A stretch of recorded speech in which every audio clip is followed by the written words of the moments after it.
I'm here to tell you that potting soil is not a viable long-term growing medium for your garden.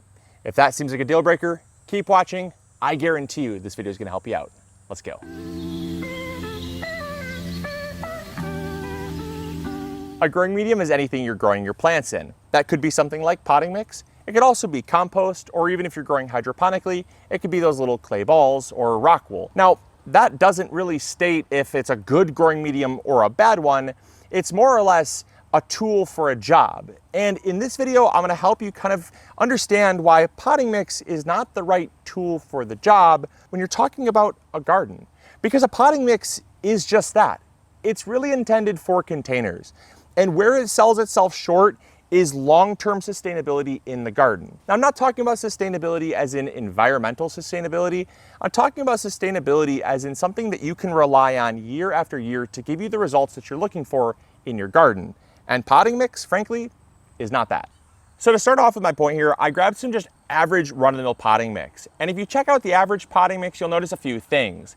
This potting mix has lots of wood chips. Now, not every potting mix is going to have as many wood chips as this has. This was just a egregiously bad example. This is something you can come in contact with. I'm not going to name drop the brand of this, but it's at major big box stores. And what you'll notice is that all of those wood chips, they are very identifiable. You also do have things like perlite. That's that stuff that looks like styrofoam. There's probably some vermiculite in here, I would imagine. But there's also generally added in here a slow release fertilizer. And the reason why they do that is because manufacturers that make potting mixes, they rely on very cheap, lightweight, fluffy material because what you're looking for is volume. And the thing is, plants don't care about volume as much as they care about the well-rounded nature of a growing medium. Having volume is just the ability to have space being taken up. And if they're selling a bag of potting mix like this is here, this is going to take up a lot more space than something that's more well broken down, decomposed, and it's going to be a lot more dense. So if you're shipping it, it's going to be heavier to ship, it's going to be more costly, but it's also going to take up a lot less space. So potting soil manufacturers, what they do is they get kind of clever. Now, the reason why potting soil manufacturers have to get clever is because of the nature of potting mix. You see, potting mix was never intended to be a long-term solution, but we put it in long-term scenarios. You see, we fill our garden beds up with it, and we expect to grow in it for 2 or 3 years, or maybe even longer. And when the results start to look crappy after a year or two, we don't question, well, maybe it's the potting mix that's giving us the bad results. We might blame something like the growing season. Well, it's been wet this year, it's been dry this year, it's been hot this year. There's a million scenarios you might blame the reason why you're having poor results, but often it's actually the potting mix giving you the bad results. We'll touch more on that in a second. You see, if you're a gardener and you're throwing your plants in containers, containers need a very loose, well-draining soil. It's very fluffy. It's going to hold onto water fairly well. Potting soil does a very good job of that because potting soil manufacturers will often take wood chip debris and lots of barky wood material that holds onto water very well, but it's inert. It's often then combined with something like sphagnum peat moss or coconut husk fiber, which is inert, there's no nutrients in it. And then they add other things like vermiculite and perlite to it, basically in hopes that you're going to have results that are successful for 1 to 2 months. After that 1 to 2 month mark, your plants start to fade. And they rely, I think, very heavily on that because they inoculate their potting mixes with a slow release fertilizer. And that's why oftentimes on bags of potting mix, you'll say feeds for 2 to 3 months, feeds for 3 to 6 months. That advertisement is what it feeds for because it's not the soil, not really soil, it's not the potting mix that's feeding your plants. It's the nutrients that they add in the form of a slow release fertilizer. Once that slow release fertilizer is gone, your plants are left to their own devices and they really struggle. Now, the reason why your plants suffer long-term is not because of the fluffiness. If my soil was this fluffy, trust me, my plants would be thriving. Fluffiness is just one small component of what makes soil soil. The fluffiness has a result to how much air can be in the soil, but it has no bearing on nutrients at all. In fact, the fluffiness comes from oftentimes the wood chips that they throw in there. And because they are not broken down, when wood chips break down, they actually rob nutrients from the soil. Now, if this is news to you, pause. Because a lot of gardeners get this wrong, not even with just potting mix, but throwing in things like wood chip mulch into their garden and mulching with wood chips, mulching with straw or leaf litter. They all make good mulches. This is basically just ground up mulch that's so fine that you could theoretically grow plants in it.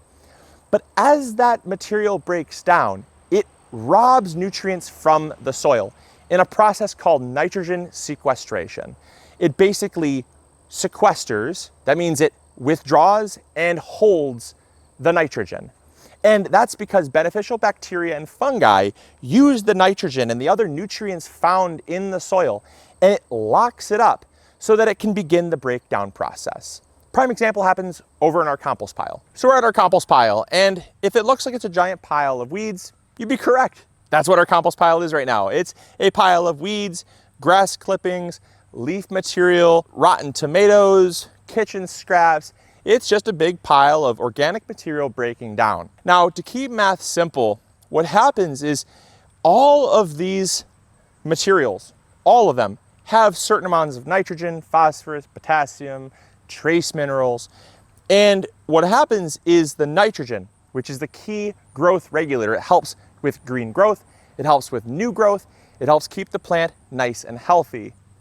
That nitrogen is used by bacteria to break down all this material. And so if we took this entire pile here, and keeping that simple, let's say we had 100 grams of nitrogen, just throwing a number out.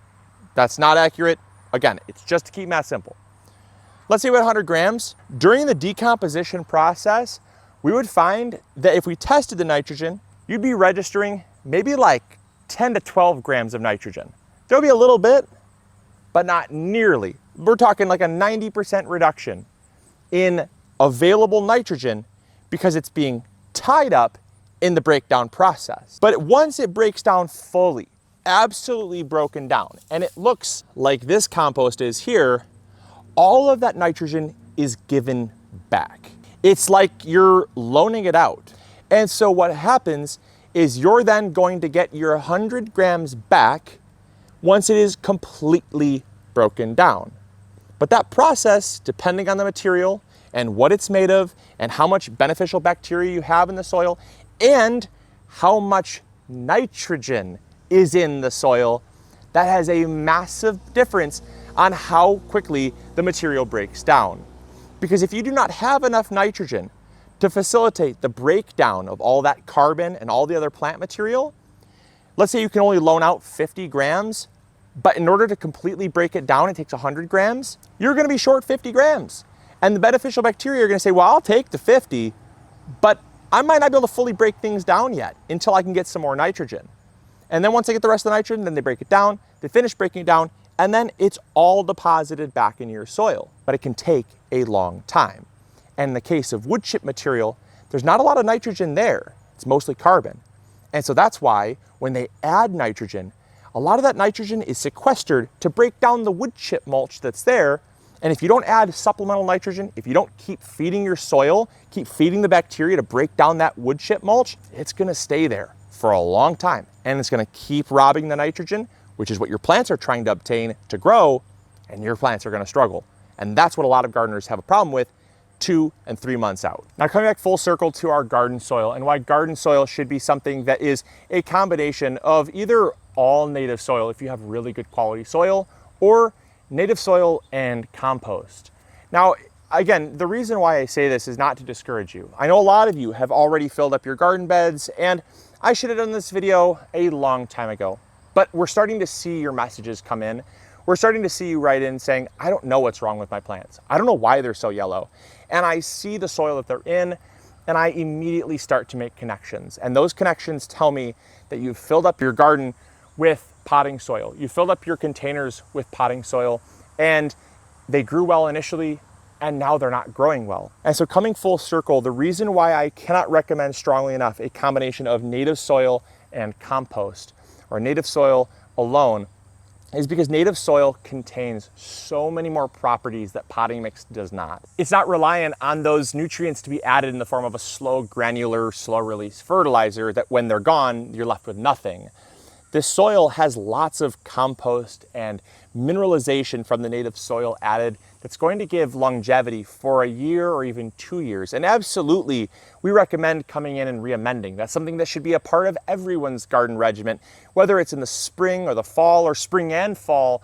We recommend re-amending your soil with more compost because it not only fixes the texture, but it gives back nutrients as well. And so that is something that just cannot be understated. You know, when you're looking at potting mix, it's loose. That's fantastic.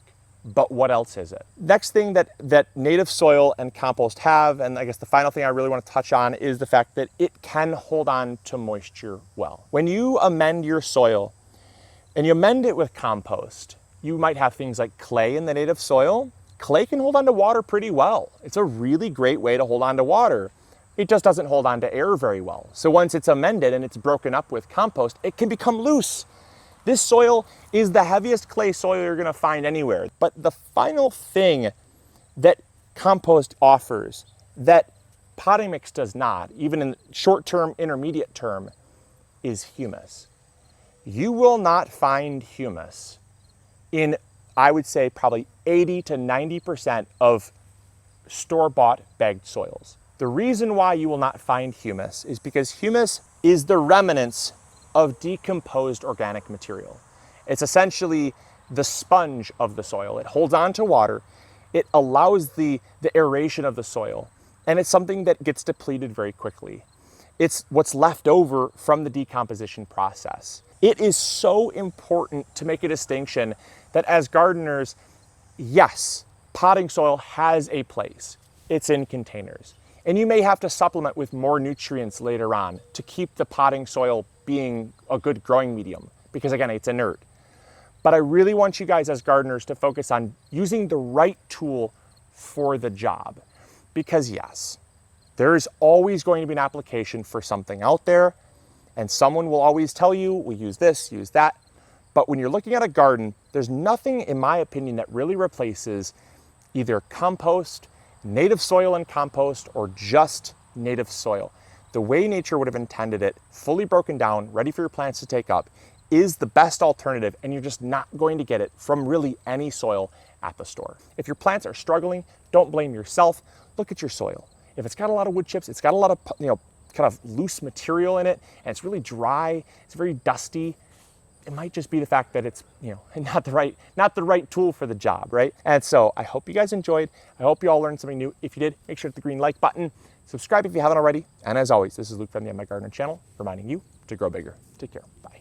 Hey, thank you so much for watching today's video. I really appreciate it. If you enjoyed, consider checking this one out. You'll probably enjoy it just as much. I want to thank you so much for your viewership, because without it, this channel would not be as amazing as it is. If you haven't subscribed yet, it's free. Consider doing that. We upload every Monday, Wednesday, and Friday, rain or shine. And if you need any garden tools, supplies, or seeds, check out MIgardener.com. We got you covered. See you guys in the garden. Bye.